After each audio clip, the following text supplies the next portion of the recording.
السلام علیکم ورحمۃ اللہ وبرکاتہ۔ الحمدللہ رب العالمین والصلاة والسلام علی اشرف الانبیاء والمرسلین، اما بعد فاعوذ باللہ من الشیطان الرجیم، بسم اللہ الرحمن الرحیم۔ رب اشرح لی صدری ویسر لی امری واحلل عقدۃ من لسانی یفقہوا قولی۔ اللہم انفعنا بما علمتنا وعلمنا ما ینفعنا وزدنا علما، آمین یا رب العالمین۔ پھر اس کے بعد فتح مکہ کے بعد واپسی کے وقت آپ کو پتہ ہے غزوہ حنین پیش آیا تھا۔ کفار جو تھے وہ انہوں نے اچانک سے مسلمانوں کے اوپر حملہ کر دیا تھا، اور وہاں پہ بھی ایسا ہوا تھا نا کہ مسلمان جو تر بتر ہو گئے تھے، بھاگ دوڑ مچ گئی تھی، بھگدڑ مچ گئی تھی۔ تو زبیر رضی اللہ تعالیٰ عنہ اس گھاٹی کے قریب پہنچے جہاں پہ یہ تھے، تو ایک شخص نے اپنے ساتھیوں سے پکار کے کہا، لات اور عزا کی قسم، یہ لمبا سا سوار یقیناً زبیر ہے، تیار ہو جاؤ، اس کا حملہ نہایت خطرناک ہوتا ہے۔ دیکھ لیں، اب کافر بھی یہ مانتے تھے۔ یہ جملہ ختم ہی ہوا تھا کہ ایک زبردست جمعیت نے اچانک حملہ کر دیا، اور حضرت زبیر نے نہایت پھرتی کے ساتھ ان کا مقابلہ کیا اور بڑی بہادری کے ساتھ لڑے، اور یہ گھاٹی ساری کافروں سے بالکل صاف کر لی۔ اس کے بعد طائف اور تبوک اور یہ سارے مقابلے ہوئے، جنگیں ہوئیں، تو وہ ان میں بھی شامل تھے۔ پھر 10 ہجری میں آپ صلی اللہ علیہ وسلم کے ساتھ انہوں نے حجۃ الوداع کیا، اور حج سے واپس آ کے آپ کو پتہ ہے نبی علیہ الصلوۃ والسلام کی تو وفات ہو گئی۔ حضرت ابوبکر صدیق رضی اللہ تعالیٰ عنہ جب خلیفہ بنے تو ان کے بھی شورا میں شامل تھے، ان کو اچھے مشورے دیا کرتے تھے۔ پھر اس کے بعد جب حضرت عمر بھی خلافت میں، انہوں نے خلافت کی کرسی سنبھالی، تو ان کے ساتھ بھی ہمیشہ انہوں نے اچھے مشورے دیے۔ جس وقت یرموک کی جنگ تھی، یعنی یہ جو رومی تھے ان کے ساتھ جنگ ہوئی تھی، تو اس جنگ میں لوگوں نے آ کے کہا کہ اگر آپ حملہ کر کے وہاں داخل ہو جائیں تو ہم آپ کا ساتھ دیں گے۔ حضرت زبیر نے فرمایا، تم لوگ میرا ساتھ نہیں دے سکتے۔ لوگوں نے کہا ہم عہد کرتے ہیں۔ تو اس کے بعد اتنی زور سے حملہ کیا اور رومی فوج کو بالکل پیچھے ہٹا دیا۔ حملہ کرتے ہوئے، چیرتے ہوئے ان کو آگے نکل گئے، پھر پیچھے آئے۔ رومیوں نے گھوڑے کی باگ پکڑ لی اور نرغہ کر کے سخت زخمی کر دیا۔ گردن پہ 2 زخم اتنے زیادہ تھے کہ اچھے ہونے کے بعد بھی وہاں پہ زخموں کے نشان رہے، اور جیسے میں نے آپ کو پہلے بتایا ایک زخم میں تو گڑا بن گیا تھا۔ اور عروہ بن زبیر کا جو بیان ہے کہ بدر کے زخموں کے بعد یہ دوسرا زخم تھا جس میں ہم بچپن میں انگلیاں ڈال کے کھیلا کرتے تھے، اتنا زخم تھا۔ یہ وہ جنگ تھی نا جس نے مسلمانوں کے لیے رومی سلطنت کا دروازہ کھول دیا تھا۔ یہ پہلی جنگ تھی، اور اس میں صحابہ ان کے گرد جمع ہوتے تھے، کیونکہ یہ شروع کے صحابہ میں سے ہیں، سمجھ لیں سینئر صحابہ میں سے، بزرگ صحابہ میں سے، سابقون اولون میں سے ہیں۔ وہ لوگ تو بعد میں بھی مسلمان ہوئے، لیکن اس پائے کے لوگ ان کو بہت اچھا اپنے لیے شگون سمجھتے تھے، تو یہ اتنے شدید زخمی ہو گئے تھے۔ اس کے بعد کچھ سال بعد فسطاط کی یعنی مصر کا یہ علاقہ، قاہرہ جس کو کہتے ہیں اب، تو جب مصر کو فتح کرنے کے لیے عمر بن العاص گئے، تو انہوں نے جب وہاں پہ پہنچے، انہوں نے حضرت عمر کو ایک تازہ دستہ بھیجنے کی درخواست کی کہ مجھے نئی کمک چاہیے، تو تب بھی ان کو حضرت عمر نے ساتھ بھیجا تھا اس نئے دستے کے ساتھ۔ اور حضرت عمر نے اس وقت ایک خط لکھا تھا، 10,000 فوجی اور 4 افسر میں بھیج رہا ہوں، اور خط میں لکھا تھا کہ ان افسروں میں ایک بندہ جو ہے 1000 سوار کے برابر ہے، 1000 کے، اور ان افسروں میں حضرت زبیر بھی تھے۔ اس سے آپ اندازہ لگا لیں ان کے مرتبے کا کہ یہ 1000 کے برابر ہیں۔ تو یہ ان کا یہ واقعہ آتا ہے کہ جب جنگ وہاں پہ، تو آپ کو پتہ ہے مصر میں بھی وہاں پہ قلعے تھے، تو جب قلعوں کو فتح ایک کے بعد ایک قلعوں کو فتح کرنا ہوتا تھا تو ایک قلعے پہ جب پہنچے تو 7 مہینے تک انہوں نے محاصرہ کیے رکھا مسلمانوں نے، لیکن کچھ ہو نہیں رہا تھا. تو حضرت زبیر نے ایک دن ایک ترکیب سوچی، تنگ آ کے انہوں نے کہا آج میں مسلمانوں پہ فدا ہو جاؤں گا. یہ کہہ کے ننگی تلوار ہاتھ میں لی، سیڑھی لگائی اور قلعے کی دیوار پہ چڑھ گئے اور چند صحابہ کو اپنے ساتھ لیا. کیا پلان کیا تھا کہ اندر جائیں گے اور اندر لڑ کے اور دروازہ کھول دیں گے قلعے کا اور مسلمان اندر آ جائیں. کتنی ڈینجرس بات ہے، یعنی شیر کے منہ میں سر دے دینے والی بات ہے. اندر تو ان کی ساری فوج اور سب ہے. تو کہتے ہیں یہ دیوار پہ چڑھ گئے، سب نے ایک ساتھ نعرہ تکبیر بلند کیا، ساتھ ہی پیچھے فوج نے نعرہ تکبیر بلند کیا اور قلعے کی زمین دہل گئی. عیسائی یہ سمجھے کہ مسلمان قلعے کے اندر گھسا ہیں، بدحواس ہو کے بھاگنے لگے. اور ادھر حضرت زبیر رضی اللہ تعالیٰ نے دیوار سے اتر کے قلعے کا دروازہ کھول دیا اور تمام فوج اندر گھس آئی. اب دیکھیں یہ وہاں پہ ہوا، اتنی بہادری. حضرت عمر نے اپنی وفات سے پہلے جو شورا بنائی تھی کہ میرے بعد کون فیصلہ کرے گا خلیفہ کا، یا آپ میں سے ہی کوئی خلیفہ آپس میں ہی چن لینا کسی ایک کو، تو ان 6 میں ایک حضرت زبیر بن عوام بھی تھے.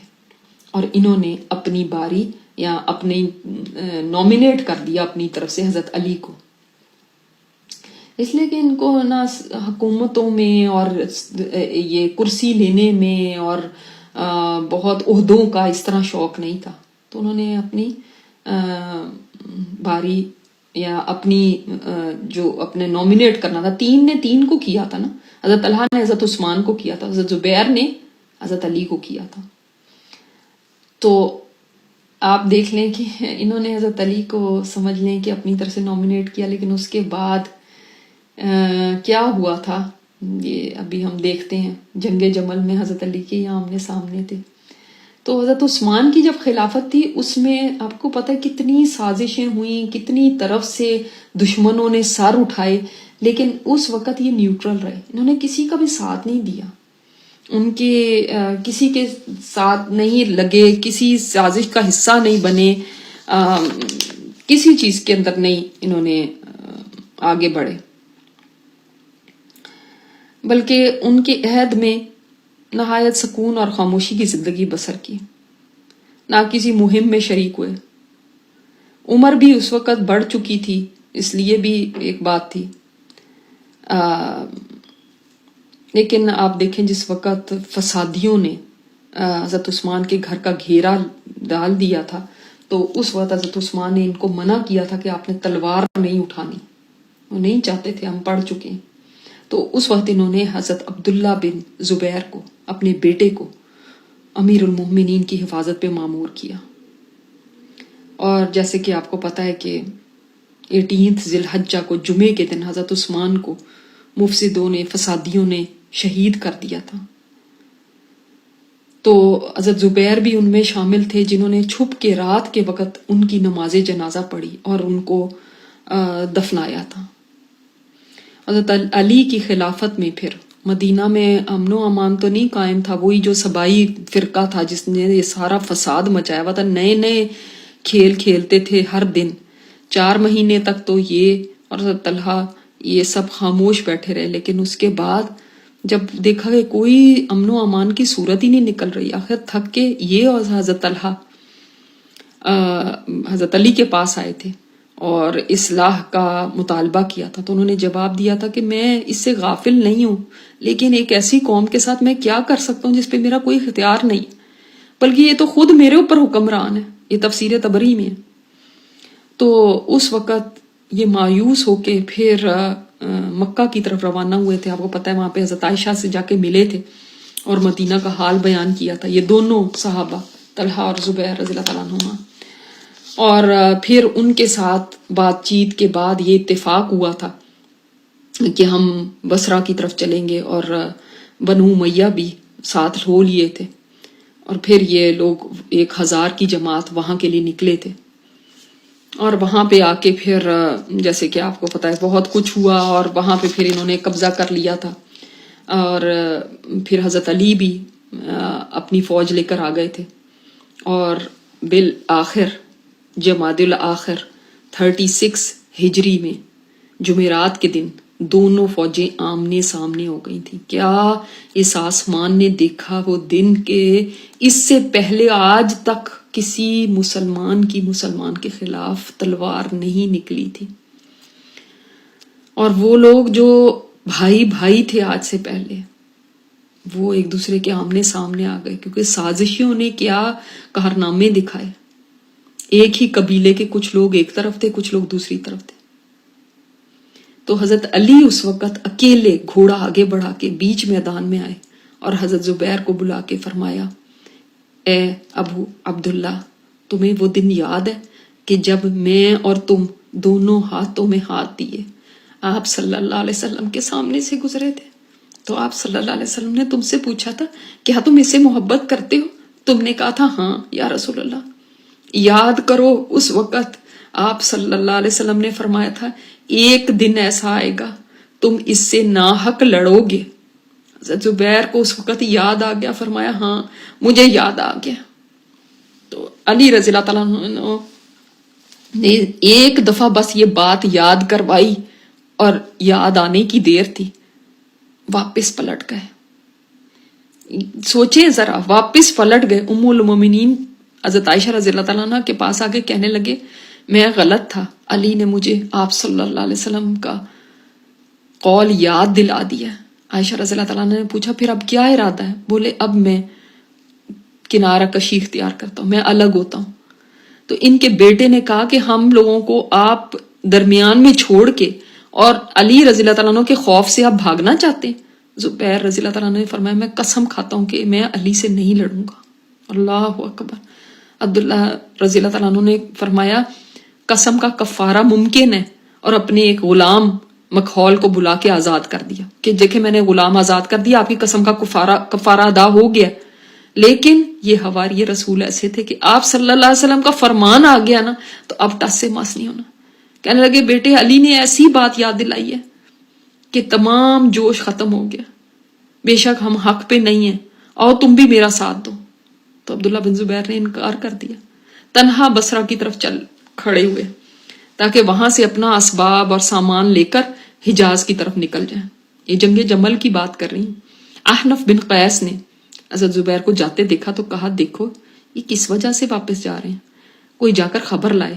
عمر بن جرموز ایک آدمی تھا، اللہ اکبر، خارجی،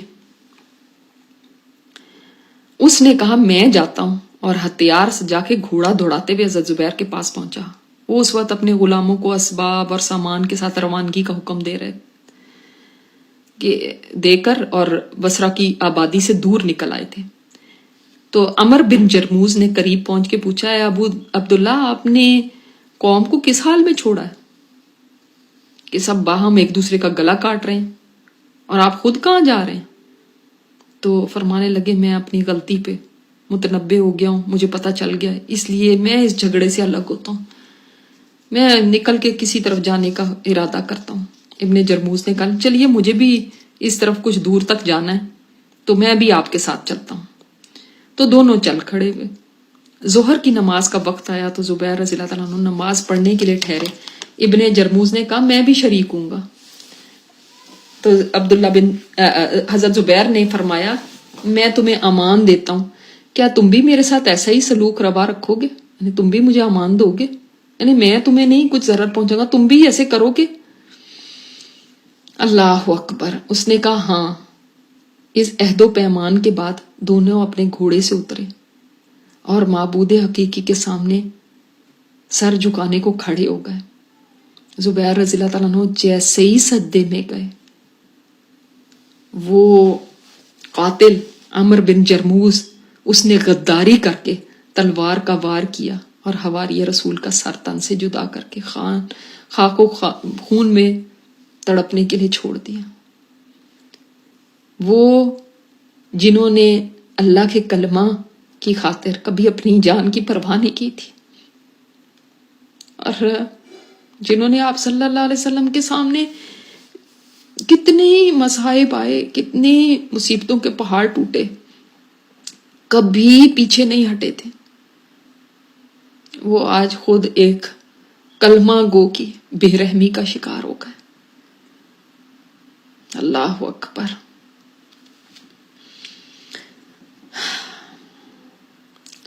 ابن جرموز جو تھا، زبیر رضی اللہ تعالیٰ عنہ کی تلوار اور زیرہ لے کے حضرت علی کے پاس پہنچا. حضرت علی اس وقت اپنے خیمے میں تھے، باہر ان کے سپاہی کھڑے ہوئے تھے، پہرے دار کھڑے ہوئے تھے. تو جا کے ان کو کہنے لگا کہ ان سے کہو کہ میں نے ان سے بات کرنی ہے. تو انہوں نے منع کر دیا کہ میں نہیں اس وقت کسی سے ملنا چاہتا. تب اس پہرے دار کو کہنے لگا یہ تلوار لے کے جاؤ اندر اور ان کو دکھاؤ اور ان کو بتاؤ کہ میں نے زبیر کو قتل کر دیا.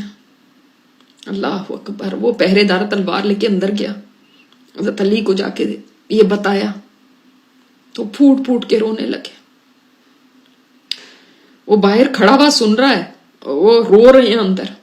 اور فرمایا میں نے آپ صلی اللہ علیہ وسلم کو کہتے ہوئے سنا کہ جب تم اس کو دیکھو جو ابن صفیہ کا قاتل ہے تو اس کو جہنم کی خوشخبری دے دینا. عمر بن جرموز نے جب یہ سنا تو وہ وہاں سے بھاگا اور جا کے خودکشی کر لی. تو زبیر رضی اللہ تعالیٰ عنہ 64 سال کی عمر تھی ان کی، اور 36 ہجری میں شہید ہوئے. وہیں پہ پھر اسی وادی میں ان کو دفنا دیا گیا. ان کے بیٹے عبداللہ بن زبیر بھی شہید ہوئے تھے نماز میں، اور عروہ بن زبیر ان کے بیٹے بھی نماز میں شہید ہوئے. آپ کو پتا ہے عبداللہ بن زبیر تو صحابی ہیں، وہ تو ظاہر ہے وہ اس وقت پیدا ہوئے قبا میں جو میں نے آپ کو بتایا، لیکن عروہ جو تھے وہ آپ صلی اللہ علیہ وسلم کے بعد پیدا ہوئے تو وہ تابعی ہیں. اور جس دن یہ جنگ ہونی تھی اس دن ہی اپنے بیٹے عبداللہ بن زبیر سے فرماتے ہیں کہ آج بہت سارے لوگ قتل ہوں گے، کوئی ان میں ظالم ہوگا، کوئی مظلوم ہوگا. مجھے لگتا ہے کہ میں بھی ان مظلوموں میں ہوں گا جو آج کے دن قتل ہو جائیں گے. اور کہتے ہیں کہ میں تمہیں وصیت کرتا ہوں، اور بہت لمبی چوڑی وصیت کی، اور اس میں ایک بات یہ بھی تھی میرے قرض ادا کر دینا، اور امانتیں جو میرے پاس لوگوں کی ہیں وہ ادا کر دینا، ان کو واپس دے دینا. اور اگر ایسا وقت آ جائے کہ تم سے میرے قرض ادا نہ ہو سکے تو پھر میرے مولا سے کہنا کہ وہ تمہاری مدد کرے. عبداللہ بن زبیر بولے آپ کے مولا کون ہے؟ فرمایا اللہ میرا مولا ہے. کہنا اے زبیر کے مولا ان کے قرض ادا کر دے، اس لیے کہ جب بھی میرے پر کوئی مشکل ہوتی ہے تو میں یہی کہتا ہوں کہ اے زبیر کے مولا میرا قرض ادا کر دے. تو حضرت عبداللہ بن زبیر کہتے ہیں کہ میں 4 سال تک حج میں جا کے یہ اعلان کرتا رہا کہ کوئی ہے جس کے اوپر جس کا قرض میرے باپ نے ادا کرنا ہو. لیکن یہ قرض کیوں لیتے تھے؟ کیا وجہ تھی ان کے قرض لینے کی؟ کیا ان کی زندگی بہت تعیشات میں گزارنے کے لیے؟ کس لیے؟ نہیں، اس لیے کہ جو بھی ہوتا تھا وہ کسی غریب مسکین ان کی امداد کے لیے دے دیتے تھے. بلکہ ان کی ملکیت میں 1000 غلام تھے جو مزدوری کر کے ان کو پیسہ دیتے تھے، لیکن کبھی 1 درہم بھی گھر میں نہیں لے کر آپ داخل ہوئے، سب کے سب خیرات کر دیتے. ان کی حضرت اسماء فرماتی ہیں کہ جب میری شادی ہوئی تو اس وقت ان کے پاس کچھ بھی نہیں تھا، صرف ایک زمین کا ٹکڑا تھا جو بھی بہت دور تھا، اور میں جاتی تھی اور وہاں سے کھجوریں لے کر آتی تھی، اور اتنا چل کے آنا پڑتا تھا. تو ایک دن وہاں سے واپس آ رہی تھی، جو آپ کو مشہور حدیث کا پتا ہوگا کہ وہ ٹوکرا سر پہ تھا، اور آپ صلی اللہ علیہ وسلم اپنے صحابہ کے ساتھ وہاں سے گزر رہے تھے، سواریوں پہ تھے سارے. تو آپ صلی اللہ علیہ وسلم نے اپنی اونٹنی کو بٹھا دیا اور فرمایا ان سے کہ آپ بیٹھ جائیں میرے ساتھ اونٹنی پہ. اور میں کہتی ہوں میں نے سوچا کہ میں بیٹھ جاتی ہوں، پھر مجھے زبیر کی غیرت یاد آ گئی کہ پتہ نہیں ان کو اچھا نہ لگے کہ میں آپ صلی اللہ علیہ وسلم کے ساتھ سوار ہو کے آ رہی ہوں. تو میں نے منع کر دیا، تو آپ صلی اللہ علیہ وسلم پھر چلے گئے. کہتی بعد میں نے جب وہ زبیر رضی اللہ تعالیٰ عنہ آئے تو ان کو شام کو بتایا کہ ایسا ایسا ہوا ہے، تو فرمانے لگے خدا کی قسم مجھے اس سے زیادہ یعنی اس کے اوپر کیا غیرت آنی تھی کہ تم آپ صلی اللہ علیہ وسلم کے ساتھ سوار ہوئی، اس سے زیادہ مجھے اس پہ غیرت آئی کہ آپ صلی اللہ علیہ وسلم نے تمہیں دیکھا کہ تم کھجوروں کا ٹکڑا سر پہ اٹھائے ہوئے آ رہی ہو، اور یعنی اتنی مشقت کر رہی ہو، اتنی مشقت والی تمہاری زندگی ہے، یہ ایک ہسبینڈ کے لیے ہوتا ہے نا کہ اس کی بیوی کو کتنا مشکل اٹھانی پڑ رہی ہے. تو مجھے تو اس کے اوپر زیادہ غیرت آئی. تو حضرت ابوبکر صدیق رضی اللہ تعالیٰ انہوں نے جب دیکھا تھا کہ ان کے اوپر اتنی مشقت ہے تو ایک خادم ان کو دے دیا تھا کہ تاکہ ان کی ہیلپ ہو جائے. تو ایسا نہیں تھا کہ یہ اپنی کوئی زندگی تعیشات میں گزارنے کے لیے تھے، بلکہ یہ کیا تھا، لوگوں کے لیے اتنا دیتے تھے، اتنا اللہ کے راستے میں خرچ کرتے تھے. حضرت حسان بن ثابت آپ کو پتہ ہے جو شاعر رسول ہے صلی اللہ علیہ وسلم، تو انہوں نے ان کی شان میں ایک قصیدہ بھی لکھا تھا جس کا ترجمہ یہ ہے کہ وہ رسول صلی اللہ علیہ وسلم کے عہد اور روش پر قائم رہے اور وہ ان کے حواری ہیں اور قول اور فعل سے انہوں نے سچ ثابت کیا. وہ نبی صلی اللہ علیہ وسلم کے طریقے اور روش پر قائم رہے، وہ اہل حق سے محبت کرتے رہے، اور حق بہت عمدہ چیز ہے. وہ ایسے مشہور شاہ سوار اور بہادر ہیں کہ جو اس دن حملہ کرتے ہیں جب لوگ جنگ کے خوف سے چھپ رہے ہوتے ہیں. ٹھیک ہے، جو اس دن حملہ کرتے ہیں جب لوگ خوف سے چھپ رہے ہوتے ہیں تو یہ آگے ہوتے ہیں. وہ وہی ہیں جن کی ماں صفیہ تھی اور وہ شیر تھے جو اپنے گھر میں رہا کرتے تھے. ان کو رسول صلی اللہ علیہ وسلم سے قرابت قریبہ حاصل تھی. وہی ہیں جن سے اسلام کو نصرت حاصل ہوئی. بہت سے مصائب ان کے اوپر آئے آپ صلی اللہ علیہ وسلم کے وقت میں بھی اور دیکھیں بعد میں بھی، لیکن انہوں نے ہمیشہ بہادری کے ساتھ مقابلہ کیا. تو وہی قصیدے میں انہوں نے یہ بھی لکھا کہ جب لڑائی اپنی آگ روشن کرتی تھی تو وہ اپنی تلوار لے کر موت کی طرف دوڑتے تھے. پس ان کی مثل نہ ان سے پہلے تھے اور نہ اب تا قیامت کوئی ہوگا. اللہ اکبر. اور اتنے ٹرسٹ وردی تھے کہ سیدنا عثمان بن عفان، مقداد بن اسود، عبد الرحمن بن عوف، عبداللہ بن مسعود رضی اللہ تعالیٰ عنہم، یہ وغیرہ 7 صحابہ نے ان کو اپنا وصی بنایا تھا. یعنی ہماری وصیت کو ایگزیکیوٹ کرنے کے لیے کوئی ہوتا ہے نا کہ جو وصیت جو ہے اس کے آپ ہاتھ میں دے دیتے ہیں کہ اب آپ اس وصیت کو امپلیمنٹ کریں. تو انہوں نے حضرت زبیر نے ان سب کے مال بالکل حفاظت کے ساتھ رکھے اور ان کے بچوں کو اس میں سے وہ سارا جس طرح ڈسٹریبیوٹ کرنا تھا وہ سارا دیا. اس سے بھی آپ کو ان کی امانت اور دیانت کا پتہ چلتا ہوگا. اور ان سے بہت ہی کم انہوں نے حدیث روایت کی ہے، بہت کم روایات ملتی ہیں ان سے.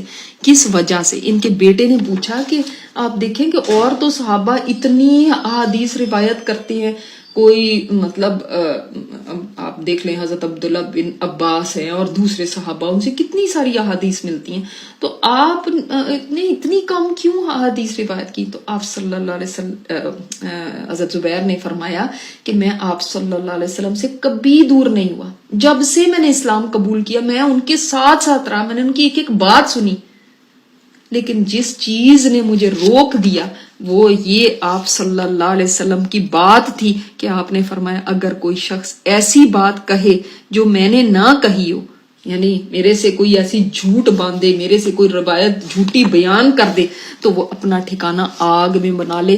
یہ بات ہے جو کہ مجھے روک دیتی ہے حدیث کو بیان کرنے. اللہ اکبر. وہ کتنا احتیاط برتا کرتے تھے. اور آج ہم کیا کرتے ہیں کہ وہ پتہ بھی نہیں کہ یہ حدیث ہے یا نہیں، اس کو فارورڈ کرتے رہتے ہیں. پتہ بھی نہیں ہے کہ یہ واقعی آپ صلی اللہ علیہ وسلم کا فرمان ہے بھی یا نہیں. اور کچھ لوگ اتنے دلیر ہیں کہ وہ نبی علیہ الصلوۃ والسلام پہ جھوٹی حدیثیں لگا لگا کے کہ یہ آپ صلی اللہ علیہ وسلم کا فرمان ہے، صرف اپنی بات میں وزن پیدا کرنے کے لیے، اور آپ صلی اللہ علیہ وسلم سے منسوب کر کے اور پھر وہ بیان کر دیتے آگے. تو لیکن یہ اتنی احتیاط برتتے تھے کہ فرماتے ہیں کہ صرف اس وجہ سے، ورنہ ایسا نہیں تھا کہ ان کو کچھ پتہ نہیں تھا. دیکھیں آپ، اتنا معلومات ہونے کے باوجود، احادیث ہونے کے باوجود اس چیز کا ڈر تھا کہیں ایسے نہ میری سے کوئی بات منہ سے ایسی نہ نکل جائے. اللہ اکبر، اللہ اکبر. بہت زیادہ متقی تھے، حق پسند تھے، بے نیاز تھے، سخاوت ان میں بہت تھی، ایثار بہت زیادہ تھا، رقت قلب، نرم دل تھے. معمولی سے معمولی بات کے اوپر بھی دل کانپ اٹھتا تھا ان کا. جب یہ آیت اتری ان میت و انہم، انک میت و انہم میتون، آپ بھی اے نبی مرنے والے ہیں اور یہ بھی مرنے والے ہیں. ثم انکم یوم القیامت عند ربکم تختصمون، پھر اللہ کے پاس قیامت کے دن تم لوگ جھگڑا کرو گے. تو آپ صلی اللہ علیہ وسلم سے پوچھا یا رسول اللہ کیا قیامت کے دن ہمارے جھگڑے پھر دہرائے جائیں گے؟ ارشاد ہوا ہاں، ایک ایک ذرے کا حساب ہو کر حقدار کو اس کا حق دلایا جائے گا. یہ سن کے ان کا دل کانپ اٹھا، کہنے لگے اللہ اکبر، یہ کیسا سخت موقع ہوگا.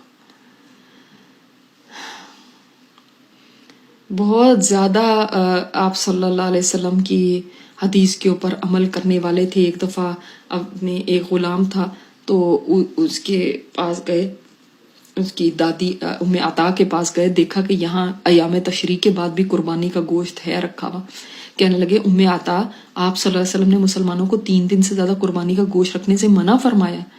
شروع میں آپ صلی اللہ علیہ وسلم نے ایسے فرمایا تھا اس لیے کہ بہت بھوک تھی تو لوگ اپنے پاس ہی نہ سٹور کر کے، بعد میں جب فراوانی ہوگی تو آپ نے فرمایا کہ ٹھیک ہے آپ جتنا بھی دن آپ سٹور کر سکتے ہیں، لیکن شروع میں یہ اجازت نہیں تھی. تو فرمایا کہ آپ کو پتہ نہیں ہے کہ آپ صلی اللہ علیہ وسلم نے یہ منع کیا ہے؟ انہوں نے عرض کی کہ میں کیا کروں، لوگوں نے اس قدر ہدیے بھیج دیے کہ ختم ہی نہیں ہوتے. تو یعنی اتنا زیادہ انہوں نے اس چیز کو برا مانا. ایک دفعہ کسی آدمی نے آ کے کہا، بعد کی بات ہے نا حضرت علی کے دور کی، کہ اگر آپ حکم کریں تو میں حضرت علی کی گردن اڑا دوں. جب یعنی حضرت علی بھی آ گئے ہیں فوج لے کے، اور یہ بولے تم تنہا اس قدر عظیم الشان فوج کا کیسے مقابلہ کرو گے؟ اس نے کہا میں علی کی فوج میں جا کر مل جاؤں گا. یہ آج کے دور کے لیے بہت بڑی بات ہے. اس کے اندر میں علی کی فوج میں جا کے مل جاؤں گا اور موقع پا کے چپ کر کے دھوکے کے ساتھ ان کو قتل کر دوں گا. فرمایا نہیں، آپ صلی اللہ علیہ وسلم کا ارشاد ہے ایمان قتل ناگہانی کی زنجیر ہے، کوئی کسی مومن کو اچانک نہ مارے. یعنی آپ یہ دھوکہ دے کے کسی کو مار دینا یہ بڑا جرم ہے. تو حالانکہ دیکھیں جب دشمن آمنے سامنے ہوتے ہیں تو کوئی اس چیز کا خیال نہیں کرتا. تو فرمایا نہیں. اور مساوات اتنی تھی، جب جنگ احد میں ان کے ماموں لگتے ہیں حضرت حمزہ رضی اللہ تعالیٰ عنہ شہید ہو گئے، تو حضرت صفیہ جو تھی وہ بھاگی آ رہی تھی. آپ صلی اللہ علیہ وسلم نے فرمایا کوئی اس عورت کو روکے، کوئی اس عورت کو روکے. کیوں؟ کہ آ کے اپنے بھائی کو نہ دیکھ لیں، کیونکہ ان کا مسئلہ کیا ہوا تھا. تو یہ اٹھے فوراً اپنی ماں کے آگے جا کے کھڑے ہو گئے کہ آپ نے نہیں جانا. انہوں نے پیچھے ہٹایا تو کہ تم ہٹو میرے راستے تھے. تو فرمایا کہ اللہ کے نبی صلی اللہ علیہ وسلم نے روکا تو رک گئی. فرماتی ہے اگر وہ اس لیے روک رہے ہیں کہ میں دیکھ نہیں سکتی تو ایسا کچھ نہیں ہے کہ بھائی میں اپنے بھائی کو نہ دیکھ لوں. میں تو اس کے لیے کفن لے کر آئی ہوں جو میں نے اس کو دینا ہے.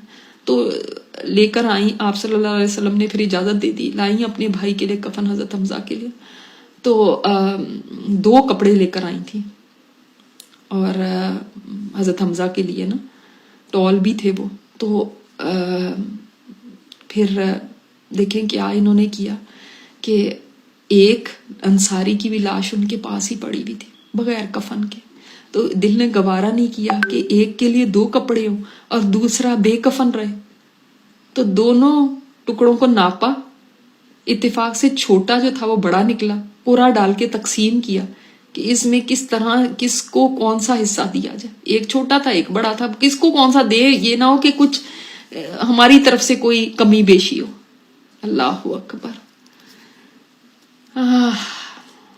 آپ کو جیسے میں نے آپ کو بتایا کہ موت کا کبھی خوف نہیں رکھتے تھے، خطروں کے ساتھ کھیلنا اس کے یہ ان کی عادت تھی، کوئی ان کو اس سے فرق نہیں پڑتا تھا. ایک دفعہ اسکندریہ کا محاصرہ ہوا تھا، جب لمبا کھینچا تو سیڑھی لگا کے قلعے پہ چڑھ گئے. لوگوں نے کہا قلعے میں تو طاعون ہے. فرمایا ہم طاعون ہی کے لیے آئے ہیں، یعنی موت سے ڈرنا کیا. اندر کود گئے.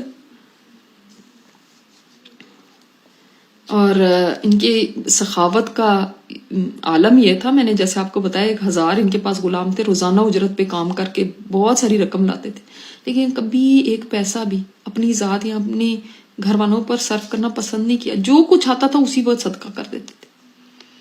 آخر حواریہ رسول ہے، ایسے ہی تو نہیں ہے. ان کی معاش کا اصل ذریعہ تجارت ہی تھا، اور ایسی اللہ تعالیٰ کی طرف سے برکت تھی ان کو کہ جس کام میں بھی ہاتھ ڈالتے تھے کبھی گھاٹا نہیں ہوتا تھا. مال غنیمت بھی ان کو بہت کچھ ملا تھا. بعد میں آپ کو پتہ ہے کتنی فتوحات ہوئی. تو اور یہ بھی پتہ چلتا ہے کہ جب ان کی وفات ہوئی تو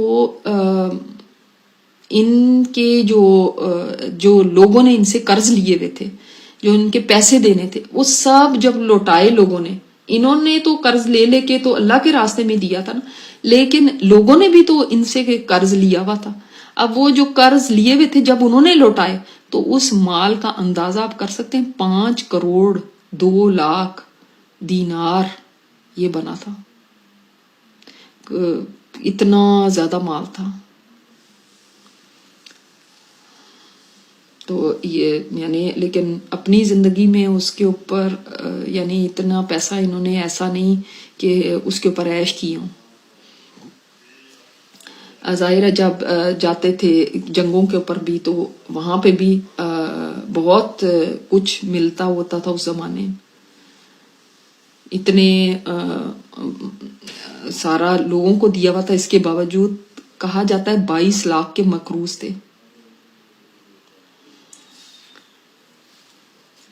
تو اس طرح سے ان کا تھا.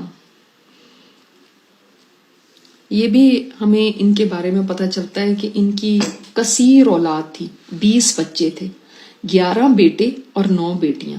اور ان کے بارے میں آتا ہے کہ انہوں نے اپنے بچوں کے نام شہداء کے ناموں پہ رکھے تھے. جیسے ہم نے حضرت طلحہ کا پڑھا نا کہ انہوں نے بچوں کے نام انبیاء کے ناموں پہ رکھے تھے، انہوں نے شہداء کے ناموں پہ رکھے تھے. یعنی مصعب، حمزہ، عبید اللہ، عبداللہ، سعد، منذر، عروہ، جعفر، خالد، عمر، اس طرح ان کے نام تھے.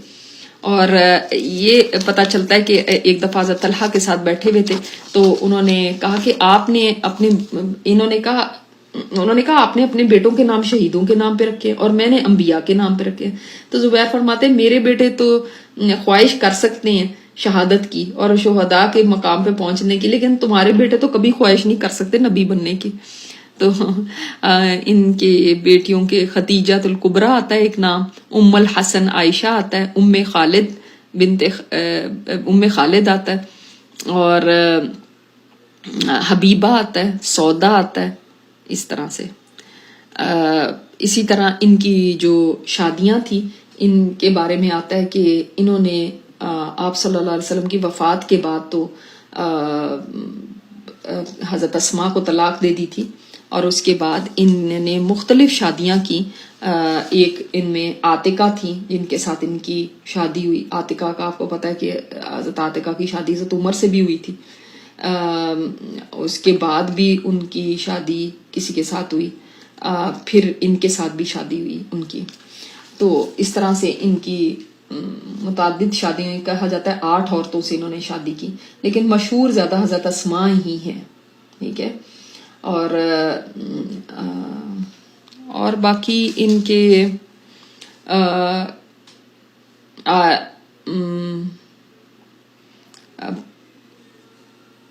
ان کو اپنی بیوی بچوں سے بہت محبت تھی. یہ ان کے خاندان کے بارے میں آتا ہے، خصوصاً حضرت عبداللہ بن زبیر سے ان کو بہت زیادہ محبت کرتے تھے. اور انہوں نے اپنے بیٹوں کی بھی تربیت بہت اچھی طرح سے کی تھی، اور ان کو بھی اسی طرح جنگ کا یعنی پورا سکھایا تھا طریقہ اور سب. ان کے بیٹے عبداللہ بن زبیر جنگ یرموک میں ان کے ساتھ تھے. اس وقت ان کی عمر صرف 10 سال تھی، تو سوچیں یرموک میں ان کو ساتھ لے گئے تھے. اور انہوں نے ان کو گھوڑے پہ سوار کر کے ایک آدمی کے سپرد کر دیے کہ جنگ کے ہولناک مناظر دکھا کر جرت اور بہادری کا سبق دے. ان کو ساتھ رکھے اپنے. اللہ اکبر.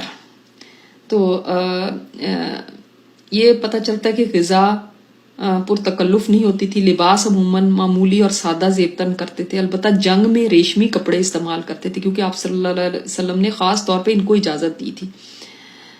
اور یہ ہتھیاروں کا بہت شوق تھا. یہ سب ان کے بارے میں آتا ہے. اللہ تعالیٰ ان کے اوپر اپنی کروڑوں رحمت نازل فرمائے، اور اللہ تعالیٰ ہمیں بھی ان صحابہ کے ساتھ ملائے جنت الفردوس میں. اور ہمیں یہ پتہ چلتا ہے جب ان کی باتیں پڑھتے ہیں کہ یہ کتنے عظیم لوگ تھے. واقعی مجھے وہ بات یاد آ جاتی ہے، ایک حدیث ملتی ہے کہ اللہ تعالیٰ نے اپنے نبی کو بھی تمام مخلوق میں چنا نبی علیہ الصلوۃ والسلام کو اور ان کے صحابہ کو بھی تمام انسانوں میں چنا. اپنے نبی کے جو صحابہ تھے نا ان کو اللہ تعالیٰ نے چنا ان کی صحبت کے لیے، اپنے نبی کی صحبت کے لیے. تو واقعی یہ پتہ چلتا ہے کہ صحابہ کرام بھی اللہ تعالیٰ کے بہت چنے ہوئے لوگ تھے اور اس لائق تھے کہ آپ صلی اللہ علیہ وسلم کے صحابی بنے. جو ہم یہ آرام سے کہہ دیتے نا کہ آئے کاش ہم بھی اس وقت میں ہوتے، واقعی میں سمجھتی ہوں کہ ہم اس قابل نہیں تھے کہ ہمیں چنا جاتا. ہمارا نہ تو وہ ایمان، نہ وہ تقوی، نہ ہماری وہ باتیں ہیں. اور ان کی جب باتیں پڑھیں تو کتنی جرت، اور دیکھیں ایک بچے کی جرت آپ اندازہ کیجئے کہ اس وقت سے جس طرح سے ان کی بہادری اور جرت اور جو دین کے راستے کے اندر ان کی قربانیاں، اگر آج کوئی ذرا سا بھی کہہ دے ہم اتنے اڈلٹ ہو کے بھی ذرا سی بات سے بھی ڈر جاتے ہیں، اور یہ کتنے جرت مند تھے. اللہ تعالیٰ ہمیں ان کے نقش قدم پہ چلنے کی توفیق عطا فرمائے. سبحانک اللہم و بحمدک نشہد ان لا الہ الا انت نستغفرک و نتوب الیک. السلام علیکم و رحمۃ اللہ وبرکاتہ.